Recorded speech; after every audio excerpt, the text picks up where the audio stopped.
আসসালামু আলাইকুম রহমতুল্লাহ। এমকে যেমন রচিত ইজি প্লাস হ্যান্ডবুকটির পক্ষ থেকে আপনাদের স্বাগত। আজকে টিটেলের বিষয় ক্যাপিটাল বাজেটিং ক্যাশ ফ্লো তৃতীয় ক্লাস। বিগত দুইটি ক্লাসে আমরা আমাদের বইয়ের দুইটি ফরম্যাটে গাণিতিক সমস্যা সমাধান করেছি এই অধ্যায় থেকে। আজকের ক্লাসে আমরা এই অধ্যায়ে 3 নম্বর ফরম্যাটের গাণিতিক সমস্যাগুলো সমাধান করব। তাহলে চলুন প্রথমে আমাদের বই থেকে 3 নম্বর ফরম্যাটের অঙ্কগুলি দেখে আসি। CFAT cash flow after tax. এখানে আমাদের দুইটা প্রশ্ন হতে পারে যে আর্নিং আফটার ট্যাক্স এবং ক্যাশ ফ্লো আফটার ট্যাক্স। এর জন্য আমাদের প্রথমে একটা ছক সম্পর্কে বেসিক ধারণা নিতে হবে। এটা আমাদের পরবর্তী যে ক্যাপিটাল বাজেটিং টেকনিক শেখাবো সেখানে আমাদের এটা লাগবে। ক্যালকুলেশনে চার্ট অফ সিএফএটি। প্রথমে রেভিনিউ বা আমাদের যেটা আয় আসবে সেখান থেকে ক্যাশ এক্সপেন্সেস মাইনাস করতে হবে। টোটাল রেভিনিউ থেকে ক্যাশ এক্সপেন্স বাদ দিতে হবে। দেওয়ার পরে যেটা থাকবে এটাকে বলা হবে CFBT, cash flow before tax.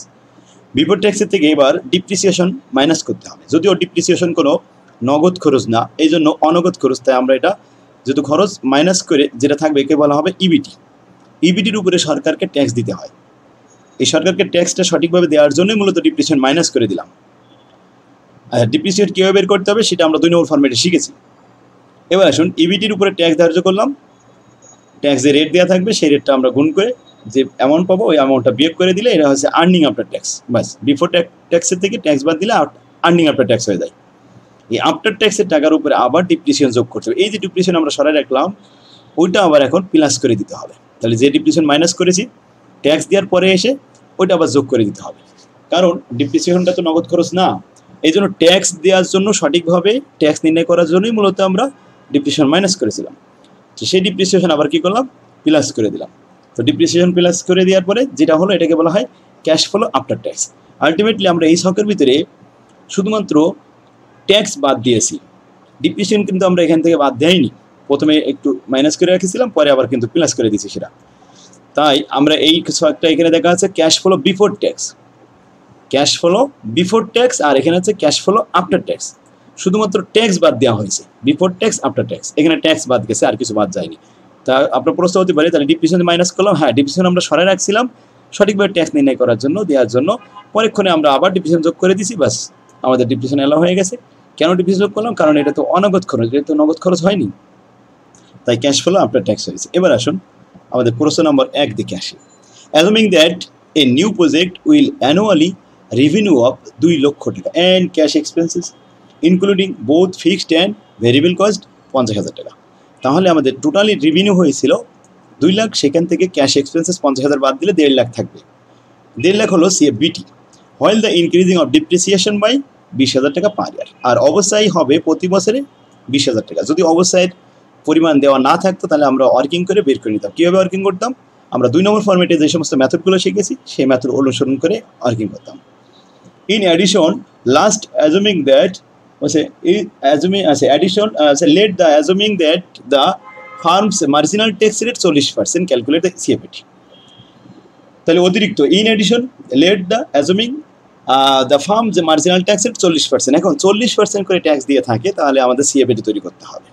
তো ছকটা আমরা এবার মনে করি রেভিনিউ থেকে ক্যাশ এক্সপেন্স বাদ দিলাম, দিলে সিএফটি। এখান থেকে ডিপ্রিসিয়েশন 20,000 টাকা বাদ দিলে হলো ইবিটি। ইবিটির উপরে আবার ট্যাক্স ধার্য করতে হবে 40%। 1,30,000 পরে 40% কত হয়, 52,000 টাকা। 52,000 টাকা বাদ দেওয়ার পরে যেটা থাকে এটাকে আর্নিং আফটার ট্যাক্স বলা হয়। এই আর্নিং আফটার ট্যাক্সের সাথে ডিপ্রিসিয়েশন আবার প্লাস করে নিতে হয়, নিলে হয়ে যায় সিএফটি। ক্লিয়ার? তাহলে সহজ আছে না, অনেক ইজি। আশা করি আপনারা বুঝতে পারছেন যে সিএফটি কীভাবে বের করতে হয়। তাহলে সিএফবিটির থেকে ডিপ্রিসিয়েশন সরাই দিলে ইবিটি হয়, ইবিটির সাথে ট্যাক্স বাদ দিয়ে দিলাম, ইবিটির উপরে ট্যাক্স গুণ করে নিয়ে বাদ দিলাম, বাদ দিলে হয়ে গেল ইএটি। আবার ইএটির সাথে আবার ডিভিশন যোগ করলাম, সিএফটি হয়ে গেল। বাস, ক্যাশ ফ্লো বিফোর ট্যাক্স। এই ক্যাশ ফ্লো আফটার ট্যাক্স হলো, এটার আরেকটা নাম হলো এনসিবি, নেট ক্যাশ বেনিফিট। এবার আসুন আরেকটা, cost A project. Costing taka 20 lakh is expected to produce an annual cash flow before tax CFBT, যাকে বলা হয় 5 লক্ষ টাকা, 6 লক্ষ টাকা, 7 লক্ষ টাকা, 7,50,000 টাকা রেসপেক্টিভলি, পর্যায়ক্রমে 4 ইয়ার। 4 বছরে 4 ধরনের সিএফবিটি দেওয়া হয়েছে। তাহলে যেহেতু 4টা বছর আছে, তো 4টা বছরে আমরা আলাদা আলাদাভাবে সিএফএটি পাবো, সিএফবিটিতে আলাদা দেওয়া রয়েছে। The project will last 4 years, বিগত 4 বছরের, and the salvage value after 4 years will be 2 lakh টাকা। এরপরে আবার 2 লাখ টাকা স্যালভেজ ভ্যালু থাকবে 4 বছর পরে। The company is 40% tax bracket if the project will be depreciated at a straight line method of depreciation. যদি অবশ্যই সরলরেখী পদ্ধতিতে হয়, অর্থাৎ আমরা স্ট্রেট লাইন মেথড শিখেছি 2 নম্বর ফরম্যাটের প্রথম নিয়মটা। সাধারণত স্ট্রেট লাইনে আসে বেশি ফিনান্সের জন্য, আর অ্যাকাউন্টিংয়ে যে আমরা সেকেন্ড ইয়ারে অন্য অন্য মেথডও পাবো। Compute the cash inflow, cash inflow দেখাতে হবে, নিট ক্যাশ বেনিফিট দেখাতে হবে। এই নিট ক্যাশ বেনিফিট মানে সিএপিটি দেখাতে হবে। যেহেতু 4 বছর, তা আমরা ঘরটা এইভাবে দেখালাম যে প্রথমে আমরা জানি ইবিটি বা সিএফবিটির থেকে ডিপ্রিসিয়েশন বাদ দেবো, দিয়ে ইবিটি বের হবে, ইবিটি থেকে ট্যাক্স বাদ দেবো, ইএটি বের হবে, ইএটির সাথে আবার ডিপ্রিসিয়েশন যোগ করবো, সিএফএটি বের হবে। সিএফএটি ওই লাস্টে দেখালাম।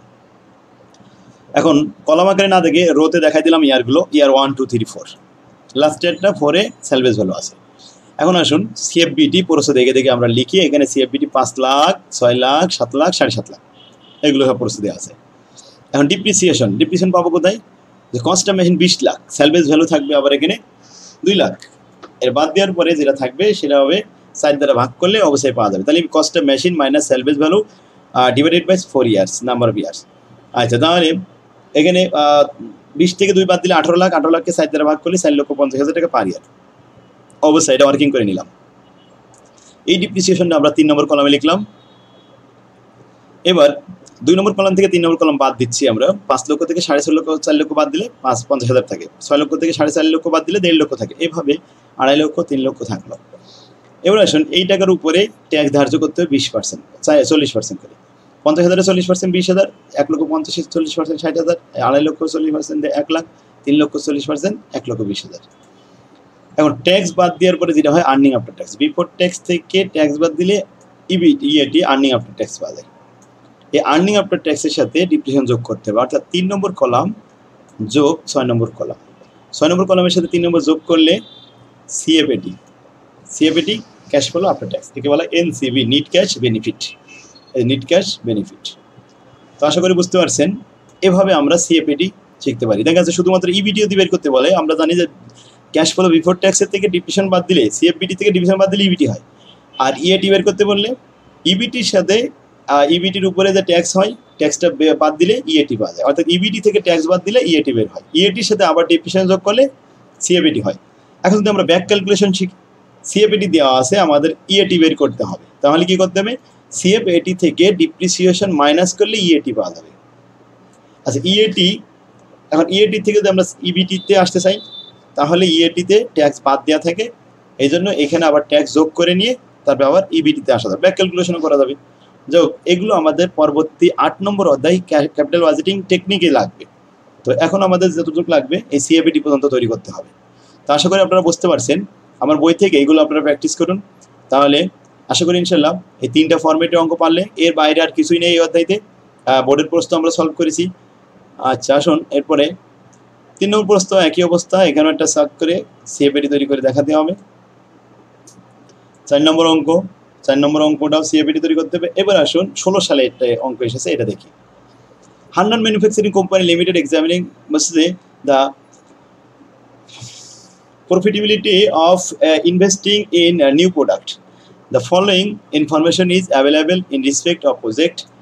Investment 12,60,000 টাকা, রেসিডেন্ট ভ্যালু মানে সেলভেজ ভ্যালু 60,000 টাকা, লাইফ অফ দ্য প্রজেক্ট আছে 20 বছর, annual profit for the project before tax, এটা আছে বিফোর ট্যাক্স দেওয়া রয়েছে। ইবিটি কত? 1,80,000 টাকা, ট্যাক্স হচ্ছে 50%, required net cash benefit NCB.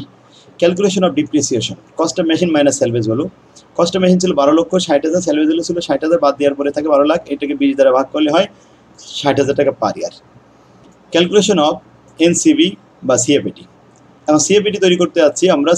প্রথমে বিফোর ট্যাক্স ছিল, ইবিটি কত? সিএফবিটি আছে 1,80,000, সেখান থেকে ডিপ্রিসিয়েশন বাদ দিলাম, দিলে হলো ইবিটি। ইবিটি থেকে ট্যাক্স বাদ দিলে থাকলো ইএটি, ইএটির সাথে আবার ডিপ্রিসিয়েশন যোগ করলাম, হয়ে গেল সিএফএটি। ব্যাস, এই হলো সিএফএটি ফর্মুলা, অঙ্ক শেষ। এরপরে এটাই শুধুমাত্র চাইছে, এটা ছিল 4 মার্কের, ফাইন্যান্স ডিপার্টমেন্ট 16 সালে এসেছে। সেখানে দেখুন এই বোর্ড প্রশ্ন।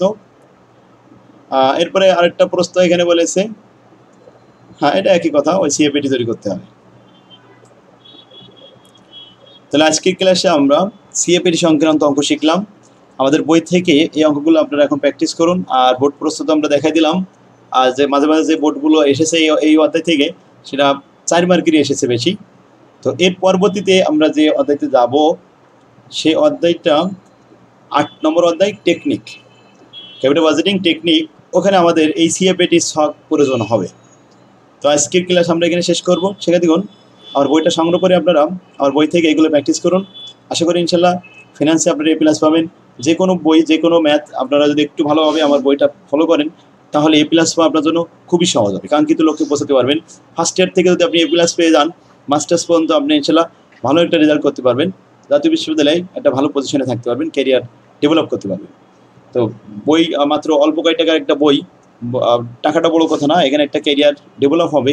সেজন্য আপনারা আমার বইটা সংগ্রহ করুন। আপনার কাছে যদি অন্য কোনো বই থাকে তারপরেও আপনি রেজাল্ট ভালো করার জন্য আমার হ্যান্ড নোটটা সংগ্রহ করুন। আশা করি ইনশাল্লাহ ভালো কিছু করতে পারবেন। আর যদি কোনো সমস্যা থাকে স্ক্রিনে যে নাম্বারটি আছে নাম্বারে যোগাযোগ করবেন। বই নেওয়ার জন্য স্ক্রিনে নাম্বারে যোগাযোগ করলে আমাদের অফিস থেকে সুলভ মূল্যে আপনাদের বই সাপ্লাই দেওয়া হবে। ঠিক আছে, তাহলে আজকের ক্লাস আমাদের এখানে শেষ করি। আল্লাহ হাফেজ, আসসালামু আলাইকুম।